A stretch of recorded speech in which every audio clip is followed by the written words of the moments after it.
In today's video, I'm going to teach you how to print emails and attachments in Gmail. It's a straightforward process, yet incredibly handy when you need hard copies for record keeping or sharing. Let's walk through each step together so you can confidently navigate this task.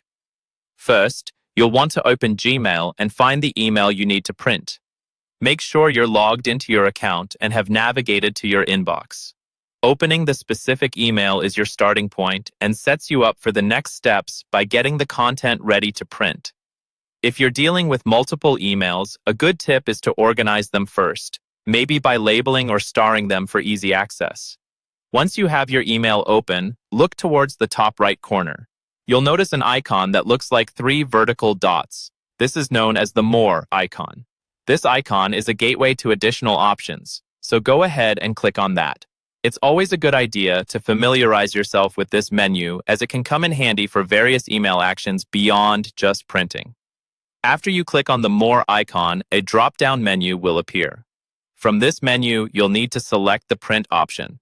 This selection will open up the Print dialog where you can see a preview of what your email will look like when printed. This part is crucial because it allows you to verify that you're printing the correct email and that everything appears as it should. Now, in the Print Preview window, you'll have the chance to adjust your settings. This includes things like selecting the printer you want to use, choosing the number of copies you need, and determining page orientation. You can also decide if you want to include headers and footers, which can be vital if you need date and time stamps or just a cleaner look. Take a moment to review these settings to make sure everything aligns with your preferences.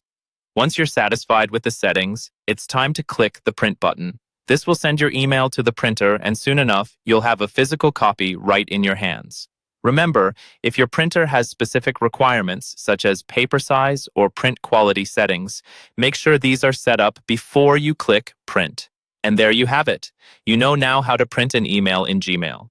This process is especially useful in professional settings where documentation is key, but it's equally beneficial for personal record keeping. By following these simple steps, you'll be able to manage your emails more effectively. Stay tuned for more tips and tricks on how to make the most out of your digital tools.